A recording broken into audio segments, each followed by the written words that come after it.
Long before the ink of history began to flow, before Roman legions claimed the Balkan skies, and long before Macedonian phalanxes reshaped the art of war, there lived a people that have endured through time.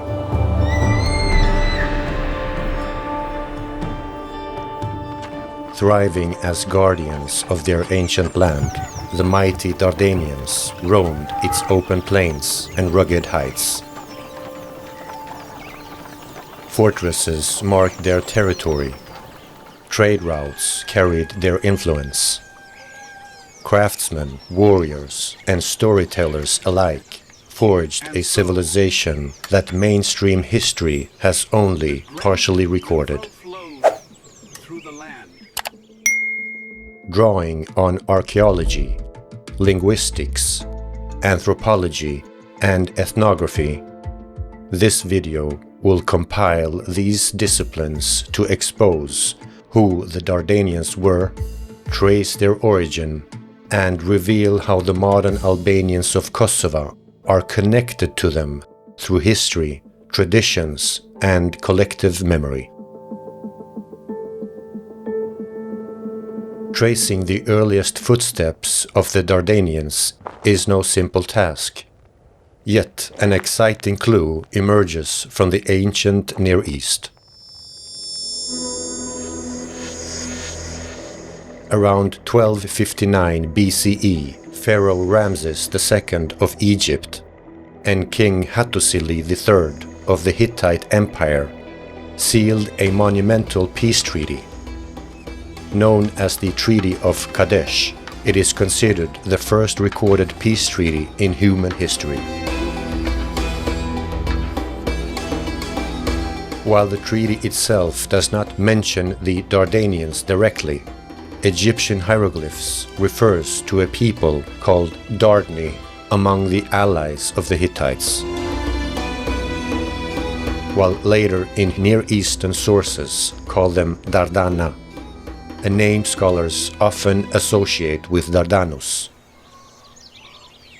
Here, the mythical figure of Dardanus takes center stage, the legendary founder whose story weaves together the Dardani of Illyria and the Dardanoi of Troy, bridging both history and myth. To understand Dardanus' significance, we must first turn to Homer's Iliad. Composed nearly 3 millennia ago, Homer mentions Dardanus several times, most notably in books 2 and 20. Within its verses, he is described as the son of Zeus and Electra, a figure of both divine and heroic lineage. Although his origin is not mentioned in the Iliad, Homer places him on the slopes of Mount Ida, where he founded Dardania long before the city of Troy was built. A line that generations later would give rise to the founders of Rome itself. While Homer does not present Dardanus as an active figure, later writers would build on his origin. Hesiod, Apollodorus, and Strabo place his beginnings within Greek lands, most notably on Samothrace or Arcadia. When we examine these regions more closely, both Samothrace and Arcadia reveal clear traces of Pelasgian traditions. Known as a pre-Greek people, the Pelasgian not only spoke a language distinct from Greek, but also inhabited these lands long before the emergence of a Greek identity. While it is unclear whether Dardanus had any connections to the Pelasgians or lived in their lands, his legendary journey from beyond Thrace with the legendary history of the Trojans are well attested by ancient authors.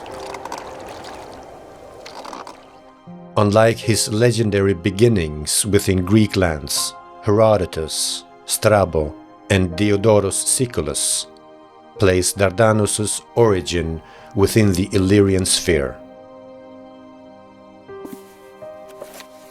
In Bibliotheca Historica, Diodorus portrays him as a powerful ruler who commanded many nations. The Dardani, who dwell beyond Thrace, were colonists sent forth by him. From there, he made his way across Asia in a makeshift boat and founded the legendary city of Troy, naming it Dardania after himself. Although several authors attempt to trace his lineage, none provide as detailed an account as Appian of Alexandria, who not only connects Dardania directly to the earliest Illyrian tribes, but also offers insight into his origin. In Book 2 of his Illyrica, written between 140 to 165 CE, Appian situates the Illyrians geographically, but also traces Dardanus' origin to Illyrus, the forefather of the Illyrians. According to Appian, Illyrus was the son of Cadmus and Harmonia. Illyrus had 6 sons: Enkeleus, Autaureus, Maedus, Taulas, Perthebus, Dardanus, and 3 daughters, Partho, Dartho, and Dasaro. From these descendants rose various Illyrian tribes, such as the Parthibi, Dasareti, Parthini, Taulanti, Enkelei, Darsi, Autarienses, and Dardani.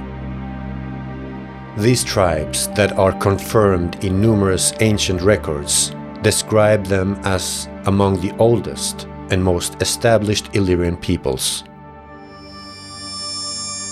Whether or not the mythical figure of Dardanus was truly of Illyrian origin, or Pelasgian for that matter, modern historians agree that there is no solid evidence for his existence.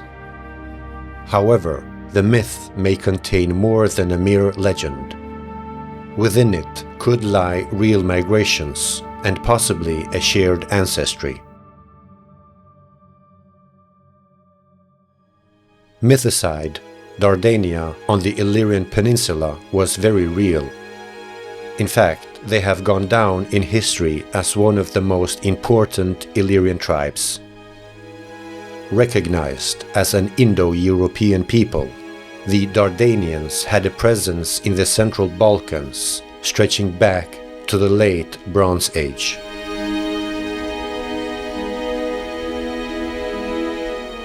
Archaeological evidence from sites that lie at the heart of Dardania, such as Ulpiana, Glarev, Kamenica, Boi, Naissus, Skupi, Tauresium, and Tharanda, revealed thriving human communities from at least the 6th to 5th century BCE. Little is known of Dardanian leaders before the 5th century BCE. However, between 448 and 358 BCE, King Bardulis rose to prominence. Loosely associated with the Dardanians, he is generally recognized as an Illyrian king of the Enkelei, but also the founder of the earliest Illyrian dynasties. Known as a formidable warrior, Bardulis frequently clashed with neighboring tribes such as the Paeonians and the Thracians.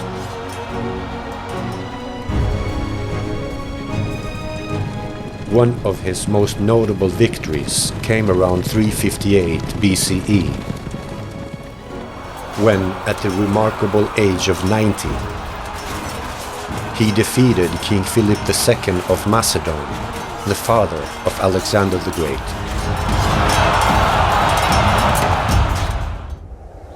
In contrast to Bardulis I and his grandson Bardulis II, later rulers such as Longaros, his sons Bato and Mununius II were more firmly linked to Dardanians. Both geographically and politically, their rule represents the height of Dardanian influence during its peak. As Rome's power expanded across the Adriatic, three major wars would eventually reshape Dardania. The First Roman Illyrian War, 229 to 228 BCE, saw Rome defeat Queen Teuta and seized the Illyrian coast.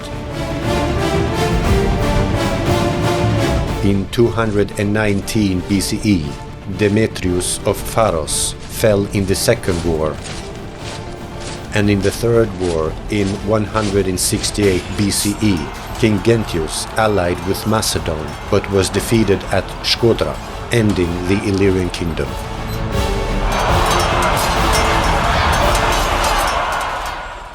Unlike the coastal Illyrian kingdoms, the Dardanians remained largely independent during the Roman-Illyrian Wars. Yet they too could not escape Roman expansion. In 75 to 73 BCE, the Dardanians, led by an unknown ruler, faced their final defeat at the Bellum Dardanicum.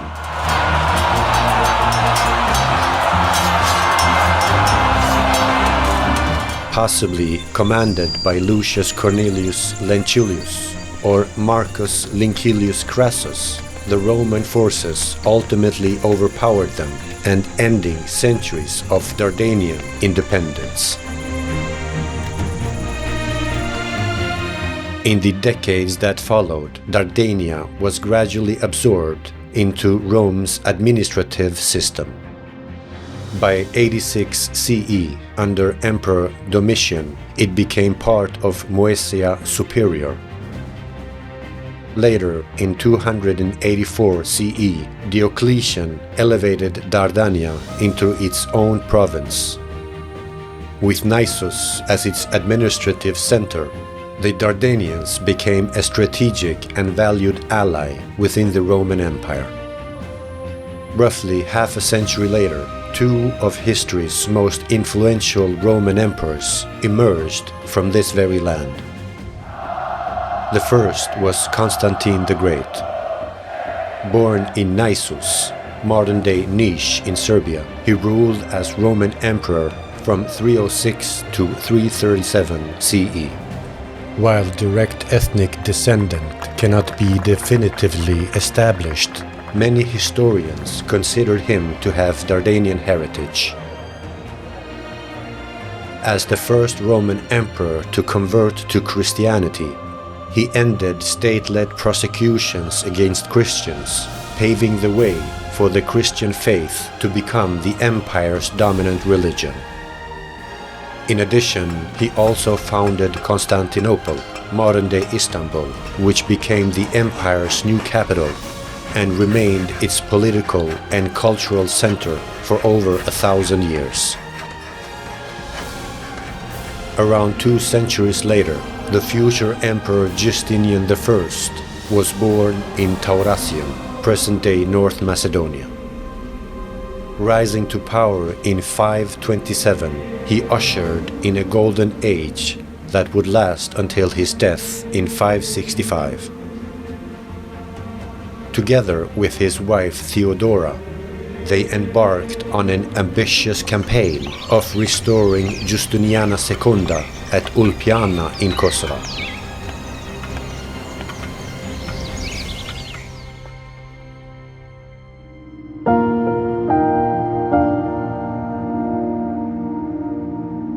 Through joint efforts with French institutions, the University of Pristina and the Archaeological Institution of Kosova.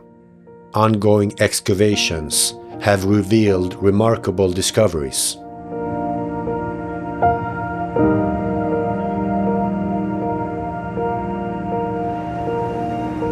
Located 12 kilometers from the capital, Pristina, Municipium Ulpiana Splendissima, the magnificent city of Ulpiana, served as a center of politics, culture, and trade. At the heart of this bustling city, the great cathedral of Ulpiana was inaugurated in 548 AD by Justinian and Theodora.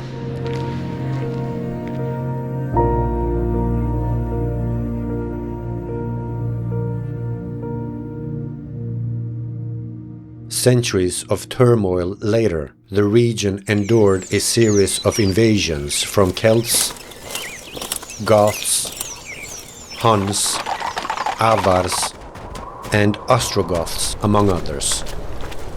Although their presence was often brief, they did not permanently settle in the land.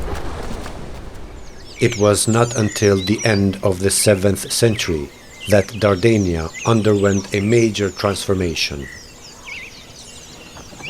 As Slavs, Avars, and Bulgars settled and established themselves in the central Balkans, the region was gradually absorbed into the changing political landscape. Although the name Dardania continued to appear in administrative and religious context, the ancient name had largely fallen out of use between the 13th and 15th century. This shift appears in medieval Serbian sources, especially around the time of the Battle of Kosova in 1389, when Dardania became known as Kosovopolje, meaning Field of the Blackbirds.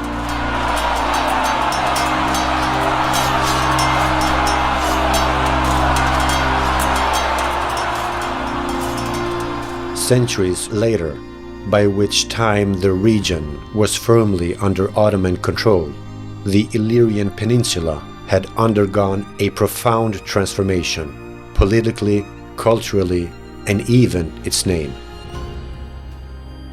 In 1808, the German geographer August Zun, who mistakenly believed that the Bulgarian mountains stretched across the entire region, changed its name from the Illyrian Peninsula to the Balkans.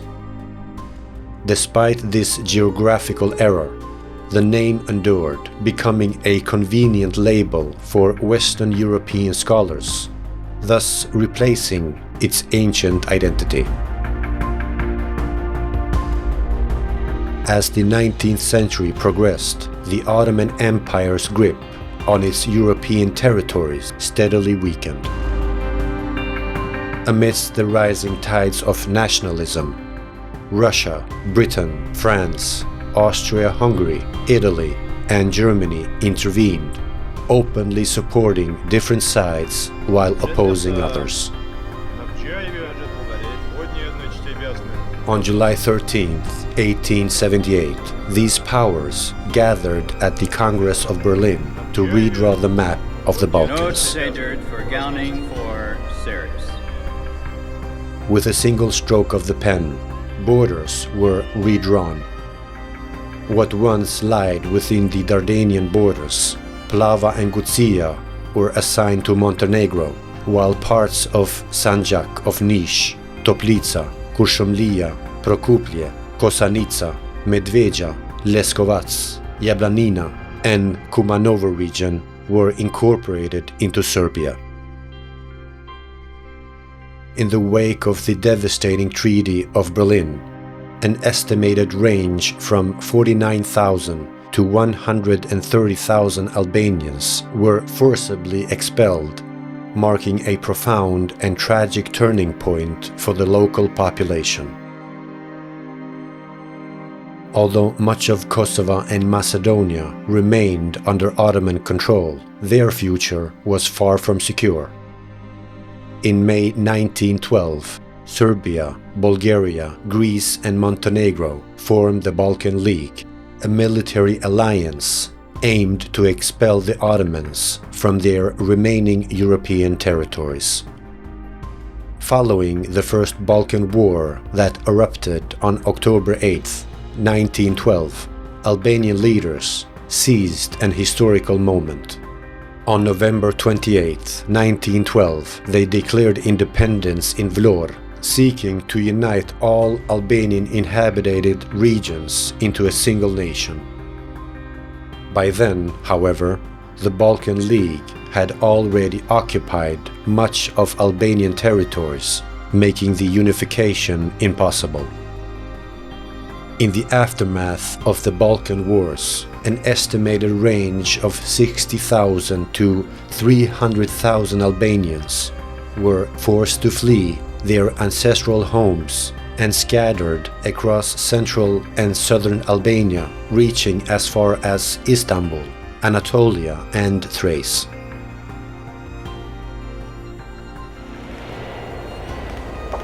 It would take 2 world wars and the breakup of Yugoslavia in the 1990s before the ancient land of Dardania would find itself under the banner of the Albanians. Despite the drastic reduction of its historical borders, the Republic of Kosova, declared its independence in 2008, stands today as a true testament to the resilience of the Dardanian cultural heritage. In the final chapter of this video, I will reveal how the ancient Dardanians and the modern Albanians of Kosova are bound by history, blood, and culture. Even though the Dardanians didn't leave any written records of their language, their ethnicity remains a subject of ongoing debate. Over time, scholars have proposed various theories, some suggesting they have never been related to Albanians, but to Thracians, whilst a few have even proposed connections to early Greek or Macedonian groups.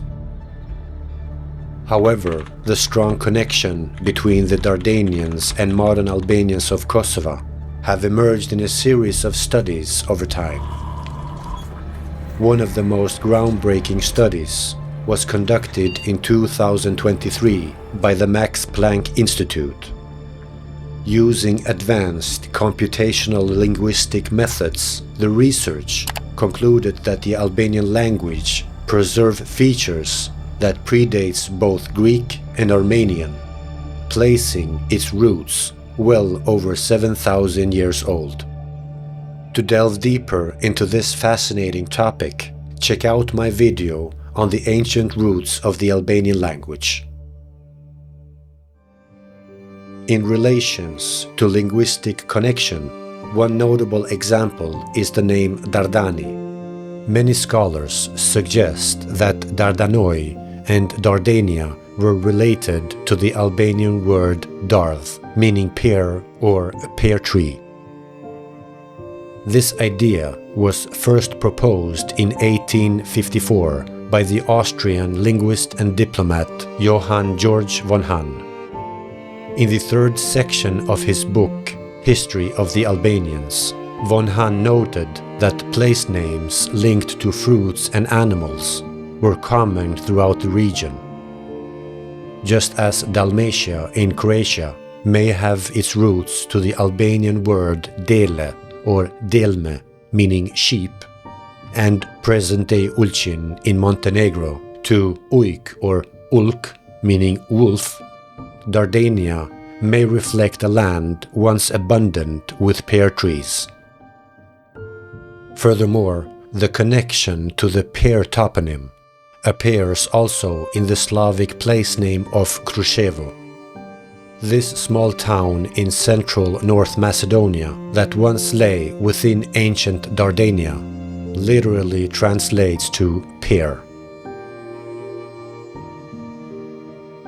to further illustrate the connection between the Albanians and the ancient Dardanians, their cultural tradition offers striking evidence, with music and dance being among the most vivid examples. Instruments like the lahuta, a one-stringed lute, still played in northern Albania and Kosova, carrying tales of legendary heroes and lineage of the Dardanians. Even older than the lahuta is the ocarina.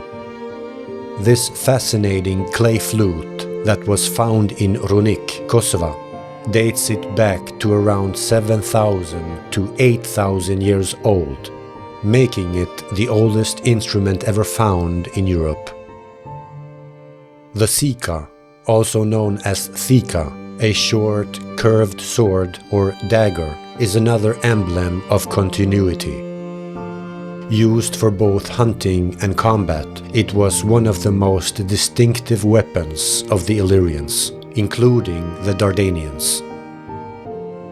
Archaeological finds at Ulpiana suggests its origin reach more than 2,500 years.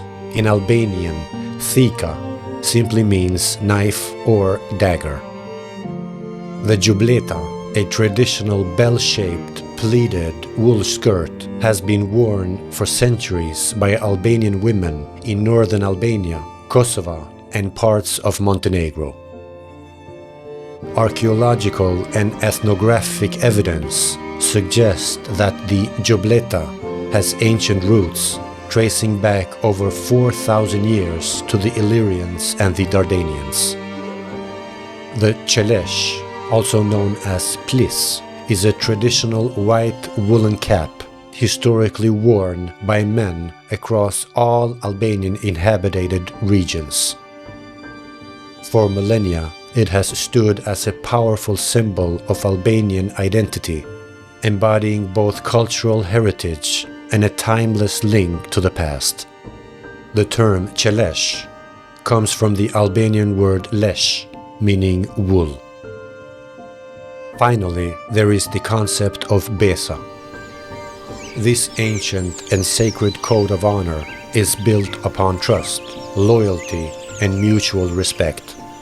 More than a promise, it represents the moral backbone of the Albanian spirit, so sacred that breaking one's besa meant losing honor or facing exile and disgrace.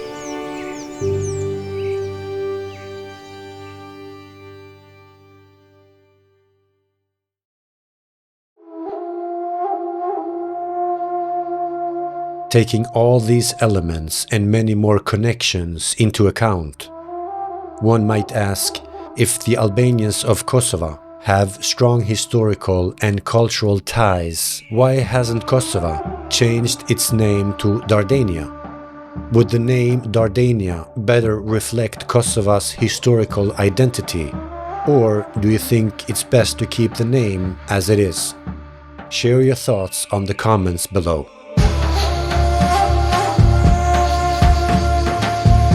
Thank you for being part of this journey, and I do hope you found the video insightful.